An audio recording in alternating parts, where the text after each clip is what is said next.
Right. Well, I do have a slight apology to make for last time. I think um, I overran the number of slides I'd intended to do, and secondly, I'd assembled the talk from two different talks, and I didn't understand some of it myself. So, no, seriously, I'm going to go back over a little bit of it because it's supposedly in three very roughly different sections. Could call it BC and AD, and then the middle bit, because it doesn't work out as neatly as that. Plus, of course, when we get to the final bit, if you think the first bit was difficult, wait till you get to the final bit. So we're now in the middle bit, which is when I was at university, I said that everybody went to sleep during the second year. They worked hard in the first year and they worked hard in the third year. So if you doze off tonight, don't worry. So I'm going to go over, I think I have simplified the first bit anyway. So it's a complicated subject. So I make all the apologies beforehand. So I'm going to share my screen now. Right. And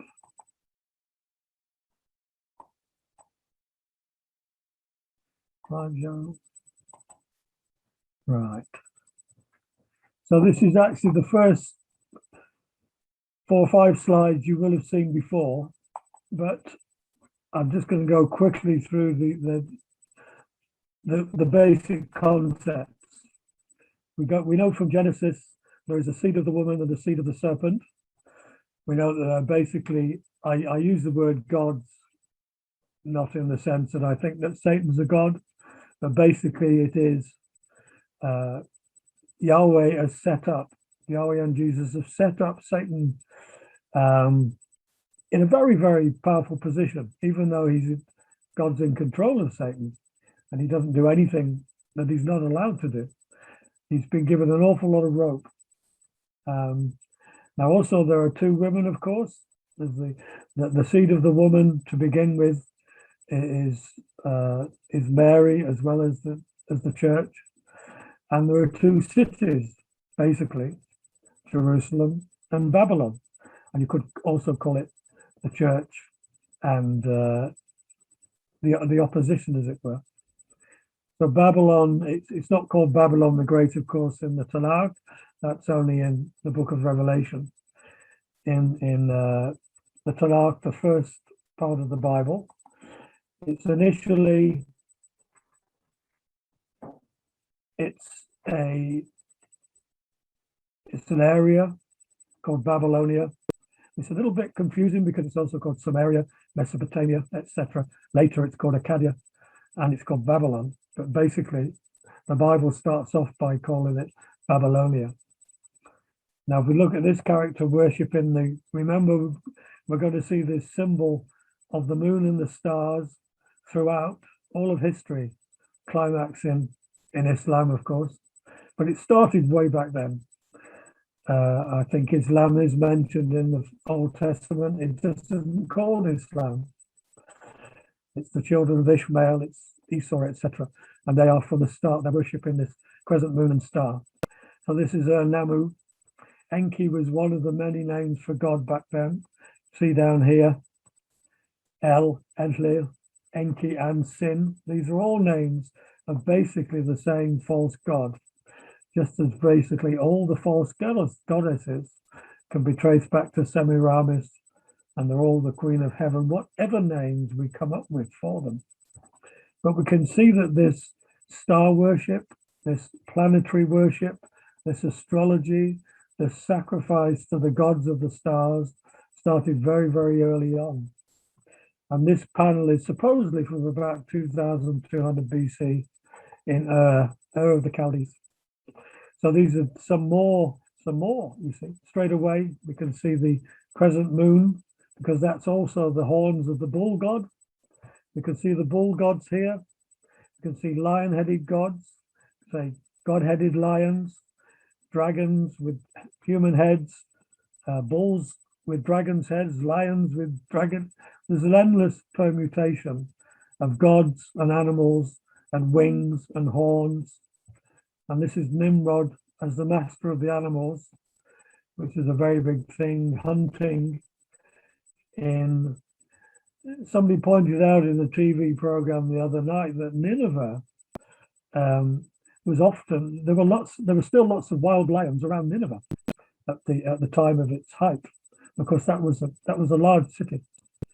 We've got this all the way along. We've got this interaction of people and animals being used by people to supposedly commune with the gods, and the gods therefore end up with animal features. And so it's a two-way system between us and the gods, using a confusing permutation, endless permutation of avatars or mediums to reach the gods. That's why they built the ziggurats, to worship the stars, to commune with the gods, to bring down lightning, and all that sort of. I mean, it's just an endless. Here, I'm going to show you in a minute, as I mentioned last time. All of these things, I'm convinced, are based on the four living creatures of Ezekiel. They've got 4 or 6 wings. They've got animal and human heads. And this is an Egyptian version. This is supposedly a cow, by the way. This is a wise man back in Akkadian times, Babylonian times. And once again, we can see the worship of the moon there. I think there's another piece. Oh, yeah. So this bull and cow worship, we see it nowadays. We've got the bullfighting and the bull run in Spain. We also have it in Egypt. They worship sacred cows, so-called, in Hinduism. So these horns as the crescent moon, and these cow and god and goddesses in all of these cultures throughout the earth. You see, it's very, very common. All of this stuff is common from Babylon onwards, from Nimrod onwards, which is basically just at the beginning, the end of the 3rd century BC. We would say about 2200, 2100 BC, roughly speaking. But I say, we looked at this last time, it's an absolutely endless confusion of images and idols and worship. Because as I said last time, I'm absolutely convinced. Now, Ezekiel, of course, probably wasn't written down until about the 6th century. But these things, this is for 1,000 years before, although this is a later one.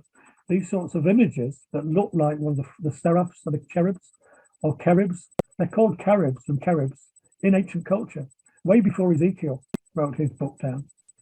So we've got these concepts of these winged beings interacting with the gods or being gods, or humans becoming gods via wings. You think of the legends of Icarus flying too near the sun. That's actually a metaphor for taking godly power. But they're distorted into an endless consortium of bulls and sphinxes, of watchers, of angels, of living creatures, of cherubs, and of course of serpents and dragons. I'll just mention that now. I haven't put it down here because that it's largely relevant to the final bit on when we get into the book of Revelation. Red dragon actually means fiery serpent. Literally, it means fiery serpent. In the olden days, dragons were actually serpents. They were snakes, which is why we have this concept of the snake in the garden. And throughout Eastern culture, especially, serpents are still seen as the wise ones that brings God's knowledge down to man. And those serpent images are absolutely endless as well. So that I'm not going into that here because they're also based on dinosaurs. Because dinosaurs were called dragons up until a couple hundred years ago. And we also had a quick look at this concept.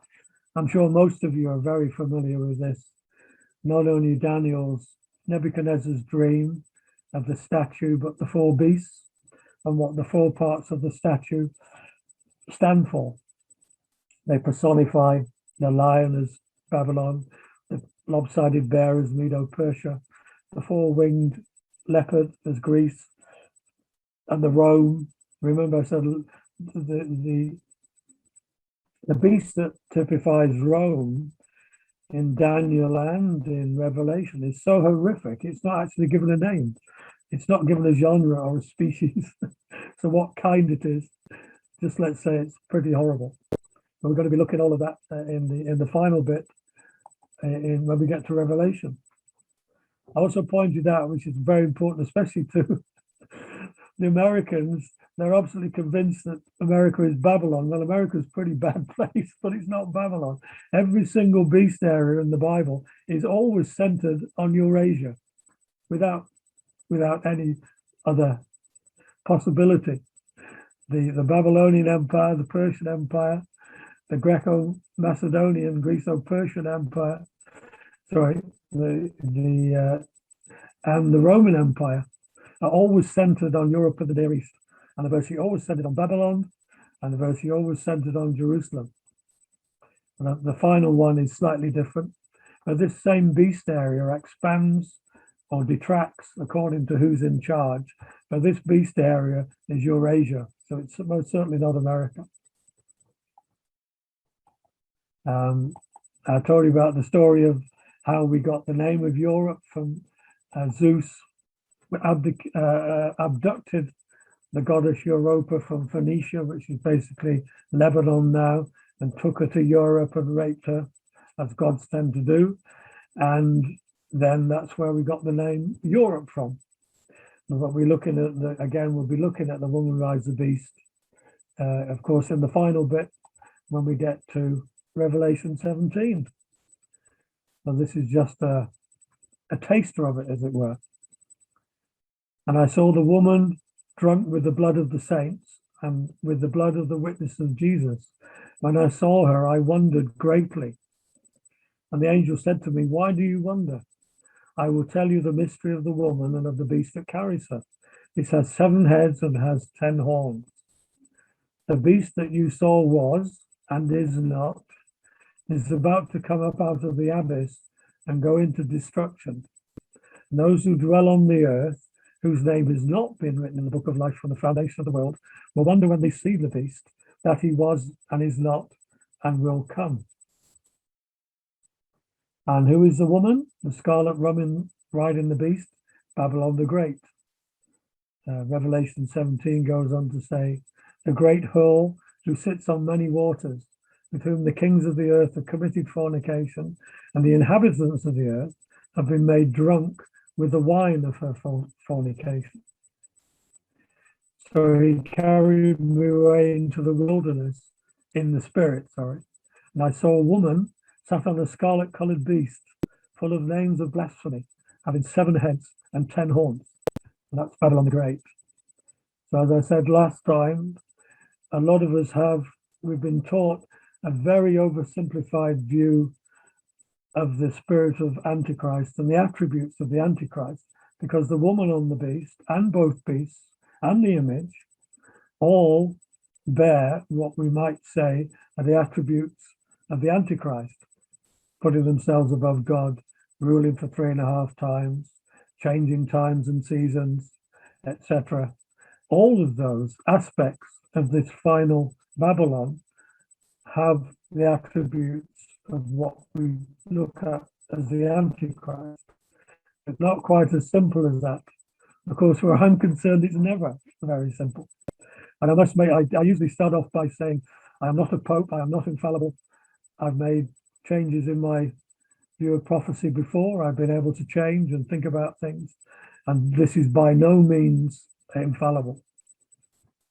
So rushing ahead a little bit here, this is a famous Renaissance painting. And when I give when I give talks on bird art, I show this painting because it actually is a very good painting of an immature sea eagle, a white-tailed sea eagle. And it's painted by Raphael. But the subject, now this is the Renaissance. The Renaissance was very Romish, it was very Italian, it was based on Greek paganism, rather than the Northern Reformation, which was much more based on science and more of the real Bible. So here we've got Zeus in his guise as an eagle. He's taken the youth Ganymede, he's also called Catamite. And any of you who are old enough will remember that homosexuals used to be called catamites. This is Zeus taking a catamite up to the gods for his earthly pleasures, or should we say his heavenly earthly pleasures. But we notice that the whore here, if you look carefully, she has a golden cup. So here we have Rome, the popes commissioned these paintings. Have a look at the painting online later. So it's by Raphael, Zeus abducting Ganymede. And there's the whore with the golden cup of abominations. Now, if you're familiar with the book of Zechariah and the book of Revelation, you know that the golden cup is full of the blood of the saints. And here is a whore pouring out, a goddess, sorry, did I say whore? Pouring out the golden cup of abominations there. So the complete history of art, I can tell the complete story of mankind through the history of art from cave paintings to the 21st century, because our art is so utterly revealing from animism all the way through to the 20th century. It's quite astonishing what these paintings reveal. But remember, these were commissioned by popes, and they're full of abominations, absolute abominations. And we'll look at that aspect of it later. Now, I think I told you earlier, I've been studying this book, The Two Babylons, for the past 20, 30 years, and I still forget most of it as soon as I put it down, because it's such a complex book. But the general view nowadays is that a lot of people up until the 20th century thought that the Antichrist was Rome. Of course, the foreword of the King James Bible stated that Rome was the Antichrist, the papacy was the Antichrist. And that was the popular view of a school of thought called the Historicist School of Prophecy, to which I am generally a member. And we'll look at that again in the final section. But I believe that Revelation is unveiled throughout history and is still being unveiled. It's neither preterist and it's neither futurist, not futurist with a capital F. It's being revealed all the time. But if the final Babylon the Great and the Antichrist is a world empire of false religion, it has to involve Islam. And again, we'll look at that in the final section of this ramble through the gloaming. But the latest, well, when I wrote this was the new Jesuit Pope. I think that was Benedictine, actually. Since Vatican II, the Pope's only job is the complete supremacy of the Pope over every denomination and religion and belief, especially the Eastern Orthodox and what they call the separated brethren of Protestantism. And of course, the popes regularly kiss the Quran. You can see the popes kissing the Quran. Even in the apostate church, you'll get the likes of Benny and Kenny, you know, kissing the Quran and saying, Kenny has even said that we're going back to Rome. The Reformation is over. The argument's over. We're going back to Rome. Rick Warren and all of these people, all of these heretics, Rick Joyner and wives, they're all want to go back to Rome. And they'll even allow Islamic preachers into Christian pulpits, which of course that is not reciprocated. So this is one of the there are lots of many reasons why people recognize Rome as the Antichrist. But I think it's much, much broader than that. They've certainly fulfilled much of the Antichrist requirements in the last 2,000 years. So you can believe anything you like. This is just like in the Roman Empire. Before the popes, as long as you recognize the Pontifex Maximus, you could worship anything you liked as long as you recognize the Pope. And that was in pagan Rome, just as exactly as it is in the Catholic Church today. I think I mentioned this time as well. Last time, Julius Caesar thought he was the son of Venus. He called himself Venus Genetrix, which meant he was the virgin son of the woman. Julius Caesar thought he was the virgin son of the woman. Of course, he could only have got that from the book of Genesis. So how that's come down to him, I don't think he read the Septuagint. I think it just got distorted down through all these belief systems until it came to him. So Semiramis became Artemis, became Isis, became Ashtaroth, became, you name it, Diana. She eventually became Venus, Sabella, and Julius Caesar's ceremony was to crown him as the son of the Virgin. I didn't know that until the other week, actually. But you can see all these common concepts. And so when we start to compare things, it's quite amazing. I'm going to go through these very carefully because I should have actually been clever enough to have them come opposite each other. But I didn't actually get round to that. In Babylon, the head, as far back as Chaldea, Ur of the Chaldeans, was called the Pontiff Maximus. They worship the mother and son, the baby in arms from Semiramis. If you're not familiar with that, Semiramis was married to Nimrod. Nimrod died young, and Semiramis became his mother. And then Nimrod was reborn by reincarnation and elevated to be a god and a star. And that's the origin of the mother and son thing, long before Mary and Jesus. And again, that's the thing that I keep stressing, that Satan has anticipated truth and distorted them sometimes thousands of years before the truth were actually revealed in the scriptures. So again, I say, I really do believe Satan's been given an awful lot of rope, even though God is still in charge of him. And then the Semiramis became Isis and Artemis and all of these others, was also known as the Queen of Heaven. Now we're familiar with the book of Jeremiah and Ezekiel, where the Jews are condemned. What are they doing? They're worshiping the Queen of Heaven because she's weeping over her son. Who is her son? Her son is Tammuz, from which we get the T, the Tau, the cross. And Tammuz is Nimrod. So you can see the way this is passed down. And Nimrod becomes Tammuz, Tammuz becomes Bacchus. This is why he's weeping, not just because he's had a lot of wine, which is also part of the ceremony. You see, you've got these weeping gods, and then you've got weeping gods and goddesses. You see, the Virgin Mary, she's always weeping, Even in India, you get statues of goddesses that they weep. Some of them weep blood, and some of the so-called virgins, Catholic virgins, weep blood. You see this incredible array of beliefs. Satan has sort of taken it in every direction, every people's and every culture. What are ETs? ETs are just fallen angels, titans. What's the Virgin Mary hovering in the sky above Portugal? It's an ET. It's a fallen angel. It's a demon. It's absolutely. But once you realize that really Babylon is the world, what does the Bible says? The whole world is lying in the power of the wicked one. For the time being only. temporary janitor. And that janitor had the keys of Janus and Sabella. Janus is the double-headed god from which we get the name January, looking forward and looking back. They had the keys of Janus and Sabella. Where does the Pope get his crozier from, his crook? It's a tau.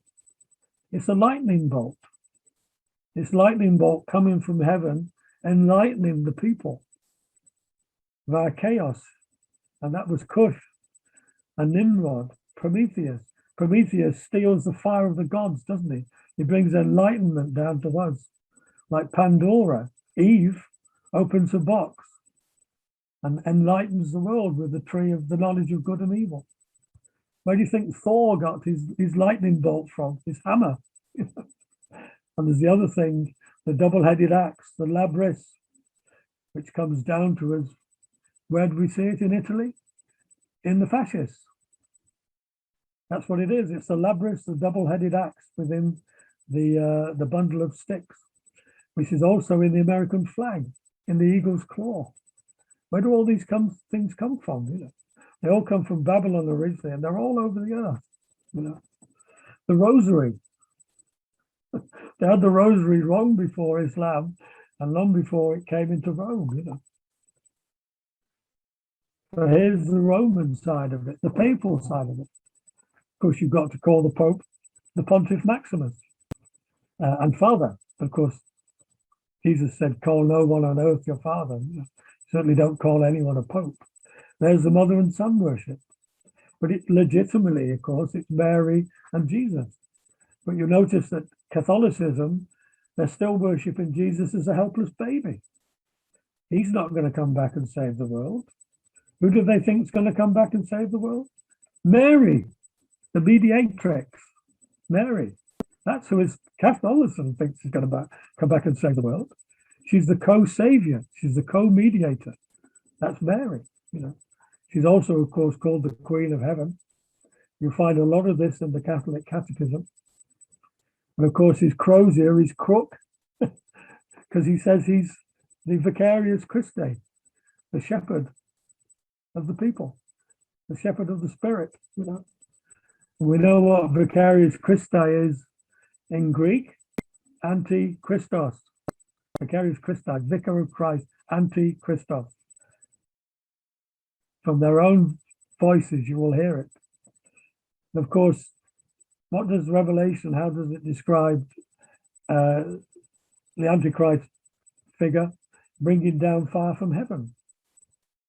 Well, there's a very intriguing chapter in Revelation, which I won't go into now, where John is told not to write down the thunderings. You remember that chapter? Those verses? Don't write down this bit. A lot of people think that was the bulls. That was the thundering of the bulls.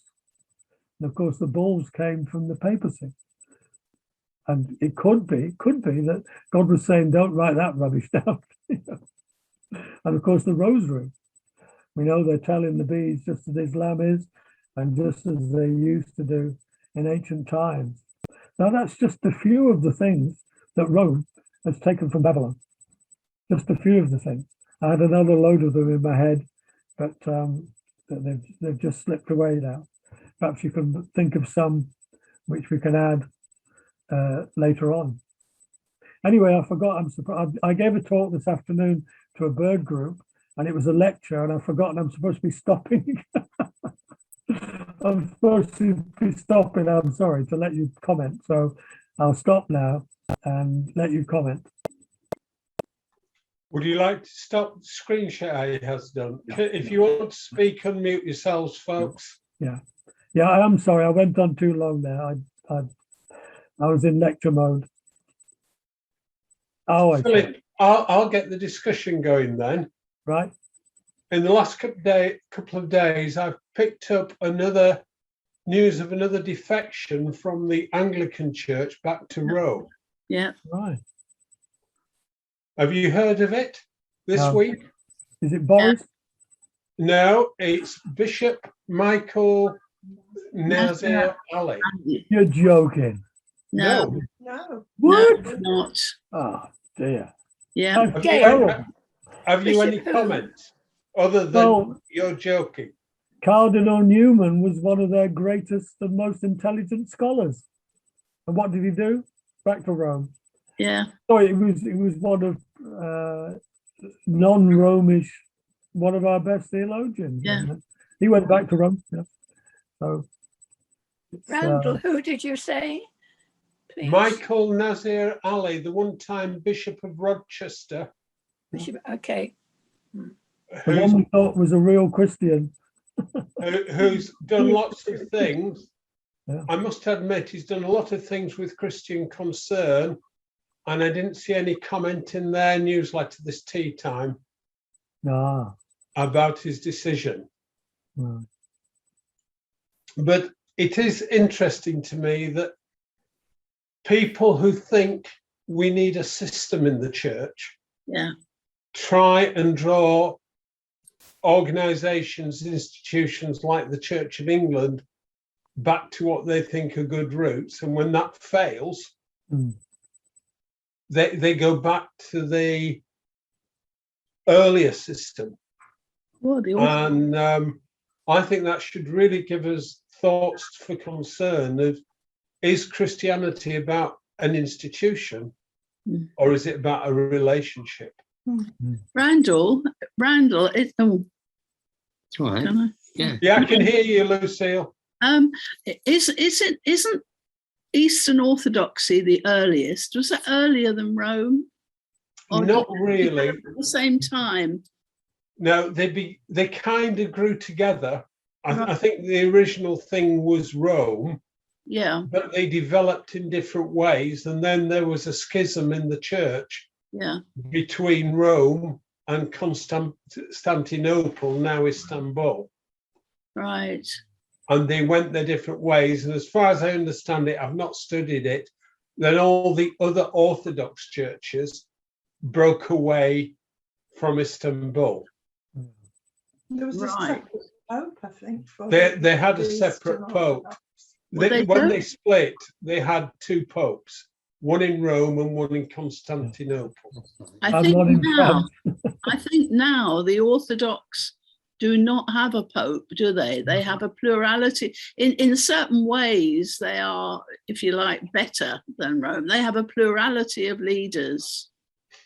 It's very difficult. I think the Egyptian Orthodox Church has somebody who occasionally gets called Pope, Oh, right. who's Okay. the head, and occasionally they use the Greek Egyptian term for Pope. Yeah.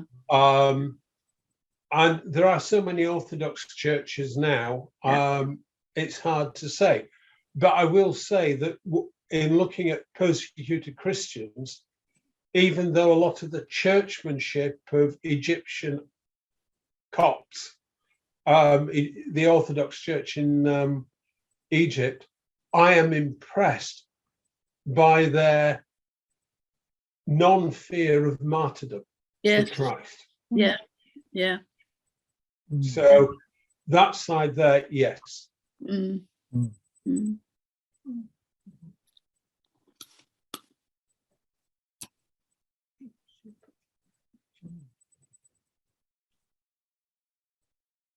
I have a link, if you've not seen it, Gavin Ashenden, who wrote, who also defected back to Rome in the last 18 months or so, Yeah. has written a very helpful article on why Michael Nazir Ali has gone back, explaining his official statement to that effect. I'll Yeah. put the link there, or I'll circulate it round later, but I'll look for it. But I think, as we're talking about it, the pull of Rome, of the Christian version of Babylon, is extremely strong.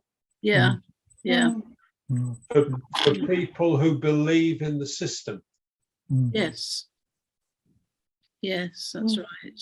I think one of the slightly puzzling things is a lot of intellectuals that go for the bells and smells as well.